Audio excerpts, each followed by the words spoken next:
the reason why the Grimm's fairy tales were written was for children. So it's like Dr. Seuss books, right? To teach them morals and mottos and teach them about life. And this one I'm about to read is actually one that Grimm, Jacob, or William, one of them actually themselves had been heard this fairy tale, this story had been told to them by their mother. So the German tales, there's children who suffer drastically for their mistakes. And so a girl who's playing with matches is burned to death.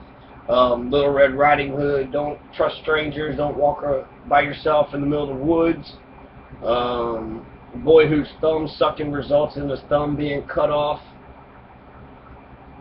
by giant scissors. A boy who goes outside during the storm and is carried off by the wind, presumably to his doom. And therefore, etc. Right? So, how some children played at slaughtering.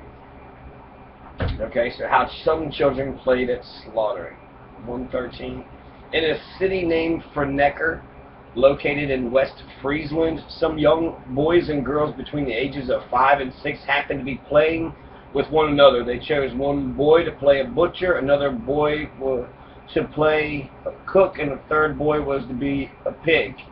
Then they chose one girl to be a cook and another girl her assistant. The assistant was to catch the blood of the pig in a little bowl so they could make sausages. As agreed, the butcher now fell upon the little boy playing the pig, threw him to the ground, and slit his throat open with a knife, while the assistant cook caught the blood in her little bowl. A councilman was walking nearby and saw this wretched act. He immediately took the butcher with them and led him into the house of the mayor, who instantly summoned the entire council. They deliberated about this incident, and they did not know what they should do to the boy, for they realized it had all been part of a children's game. One of the councilmen, an old wise man, advised the chief judge to take a beautiful red apple in one hand and a Rhenish gulden in another, a gold coin. Rhenish gulden, the Franeker, West Friesland.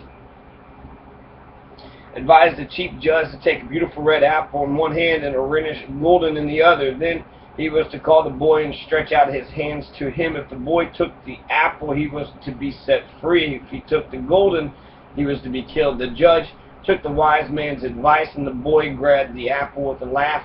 Thus he was set free without any punishment.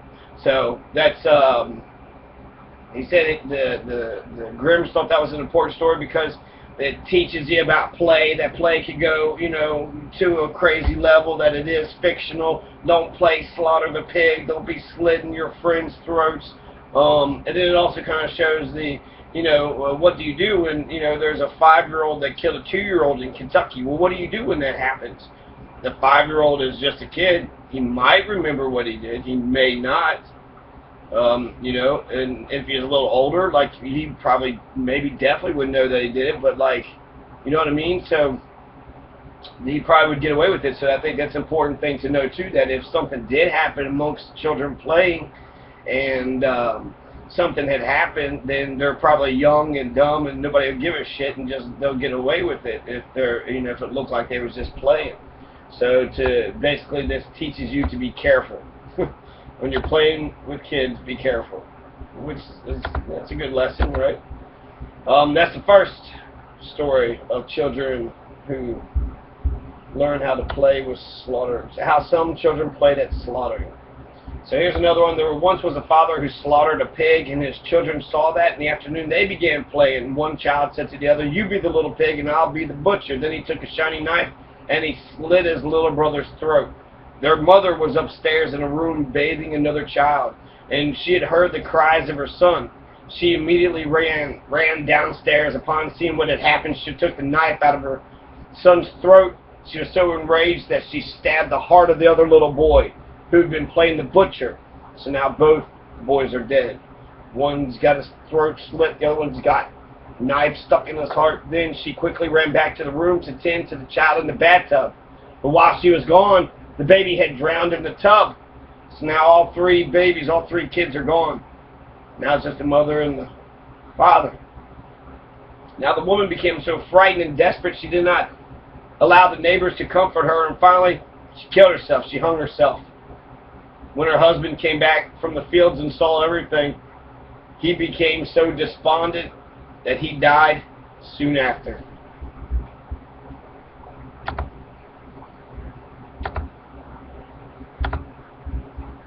The Hare's Bride, number 66, Grimm's Fairy Tale. There once was a woman and her daughter who had a beautiful garden with cabbages. A hare got into it, and during the winter he ate all the cabbage.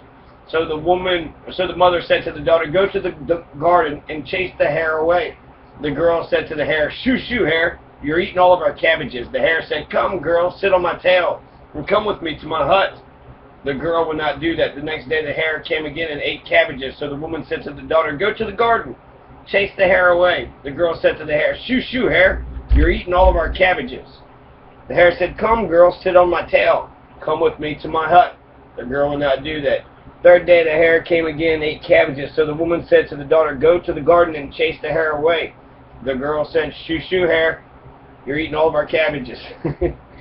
That's the extent of her efforts, right? The hare said, "Come, girl, sit on my tail and come with me to my hut." So the girl sat on the hare's tail, and the hare took her far away to his little hut. And then he said, "Now cook some green cabbage and millet. I'm going to invite guests to our wedding." Then all the wedding guests arrived.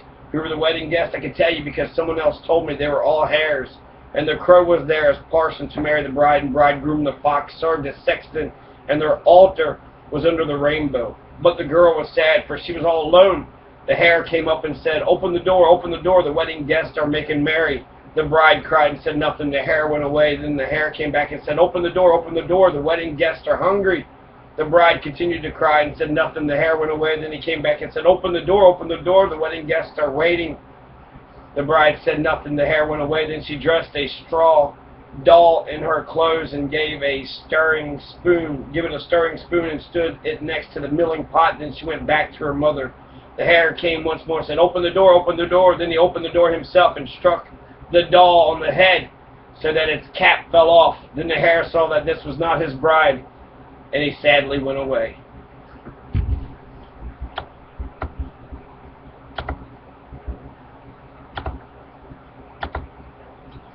The Three Snake Leaves.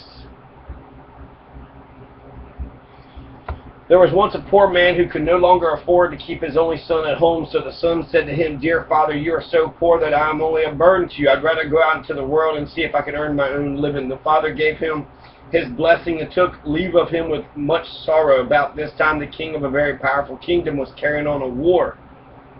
The youth therefore took service under him and went on the campaign. When they came before the enemy, a battle took place. There was some hot fighting, and it rained bullets so thickly that his comrades fell around him on all sides. And when their leader fell too, the rest wished to take to flight. But the youth stepped forward, encouraged him, and called out, "We must not let our country be ruined." Then others followed him, and he pressed on and defeated the enemy. When the king heard that he had to thank him alone for the victory, he raised him higher than anyone else in rank, gave him great treasures, and made him the first in the kingdom. The king had a daughter who was very beautiful, but she was also very capricious. She had made a vow to marry no one who would not promise her that if she died first, he would allow himself to be buried alive with her. "If he truly loves me," she used to say, "what use would life be to him then? If he loves me truly, what use would life be to him then?" So if you truly love me, sign this prenuptial agreement that says when I die, you're in the coffin with me. At the same time, she was willing to do the same. If he died first, to be buried along with him. This curious vow had up to this time frightened away all suitors. But the young man was so captivated by her beauty that he hesitated at nothing and asked her hand of her father. "Did you know," asked the king, "what you have to promise?" "I shall have to go into her grave with her," he answered, "if I outlive her. But my love is so great that I do not think of the risk." So the king consented, and the wedding was celebrated with great splendor. Now they lived for a very long time very happily with one another, but then it came to pass that the young queen fell seriously ill, and no doctor could save her. And when she lay dead, the young king remembered what he had promised, and it made him shudder to think of lying in her grave alive, and there was no escape. The king had set guards before all the gates, and it was not possible to avoid his fate. When the day arrived on which the corpse was to be laid in the royal vault, he was led thither. Then the entrance was bolted and closed up. Near the coffin stood a table on which were placed 4 candles, 4 loaves of bread, and 4 bottles of wine. As soon as this provision came to the end, he would have to die. So he sat there full of grief and misery, eating every day only a tiny bit of bread, and drinking only a mouthful of wine. And then he watched death creeping nearer and nearer to him. One day, as he was sitting staring moodily in front of him, he saw a snake creep out of the corner towards the corpse. Thinking it was going to touch it, he drew the sword, and saying, "As long as I am alive, you shall not harm her," he cut it into 3 pieces. After a little time, a second snake crept out of the corner. But when it saw the first one lying dead and in pieces, it went back and came again, soon holding 3 green leaves in its mouth. Then it took the 3 bits of the snake and laid them in order and put one of the leaves on each wound. Immediately the pieces joined together, and the snake moved itself and became alive, and then both hurried away. The leaves remained lying on the ground, and it suddenly occurred to the unfortunate man who had seen everything that the wonderful power of the snake leaves might also be exercised upon a human being.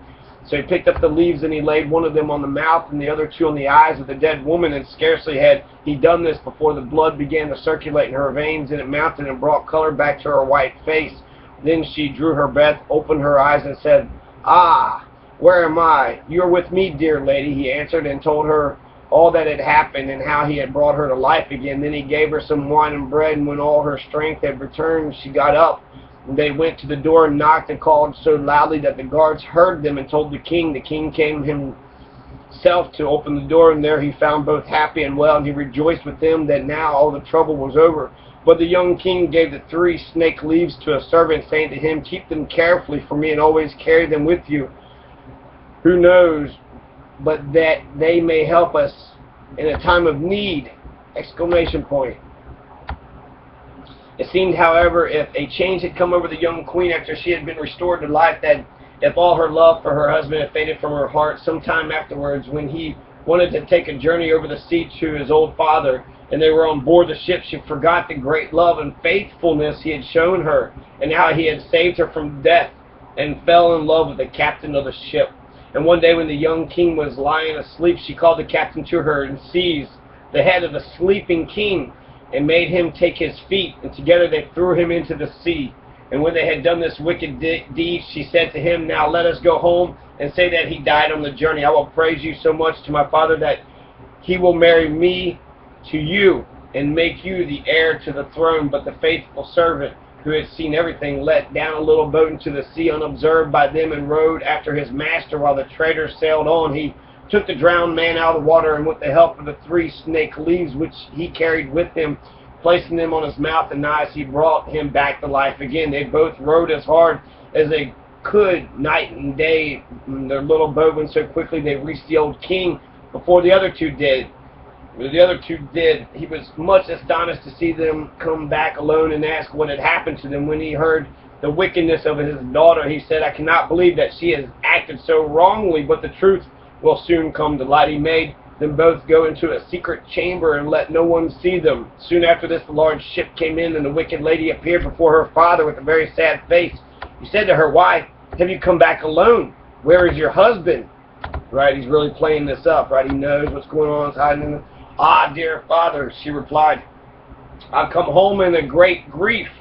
My husband fell ill on the voyage quite suddenly and died, and if the good captain had not given me help, I should have died too.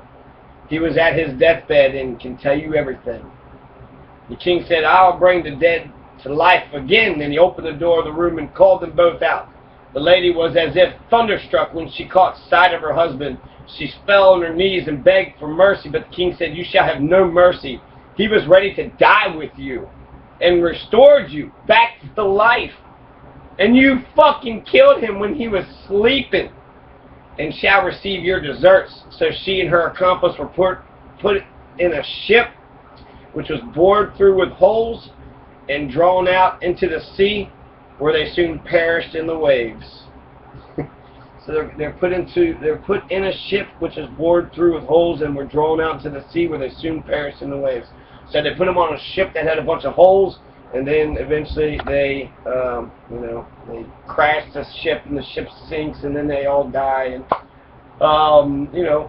bad people got their just desserts. Don't be bad, then you won't, these are good tales. These are good lessons to teach young people, right? With the hare, don't sit on, if a rabbit is talking to you, do not do what the rabbit tells you to do. That's the first lesson. And then this lesson was to,